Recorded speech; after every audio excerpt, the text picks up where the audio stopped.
Pandian two சீரியல்ல அடுத்து வர எபிசோட்ல என்ன மாதிரியான ட்விஸ்ட் எல்லாம் இருக்க போகுதுங்கிறத இந்த வீடியோல பார்க்கலாம். பாண்டியன் சரவணன் கிட்ட சொல்றாங்க, உன்னுடைய மாமனார் மாமியார் வந்திருந்தாங்க, தீபாவளிக்கு இன்வைட் பண்ணிட்டு போயிருக்காங்க, நீ போயிட்டு வருதுன்னா போயிட்டு வா, எல்லாரும் போயிருக்காங்கன்றாங்க. அப்பா, எனக்கு அங்க போறதுலதான் விருப்பம் இல்லப்பா, உங்க எல்லாரு கூடயும் சேர்ந்து தீபாவளி கொண்டாடுறதுலதான் எனக்கு சந்தோஷம் சொல்லிட்டு சரவணன் சொன்னாலுமே உடனே கோமதி, ஏண்டா மயிலுக்கும் ஆசை இருக்காதான் போயிட்டு வரணும்னு சொல்லிட்டு, அதனால போயிட்டு வரதுல எந்த தப்பும் இல்லைன்னு சொல்லிட்டு எல்லாம் சொல்லிக்கிட்டு இருக்காங்க.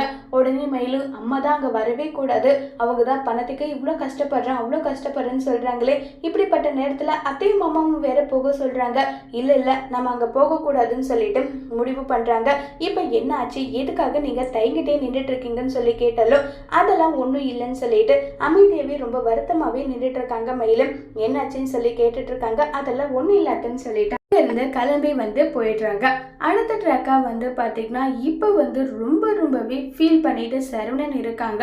உன்னுடைய குடும்பம் பண்ணியிருக்க எல்லா விஷயமே நான் வீட்டில் சொல்லணும்னு நினைக்கிறேன்.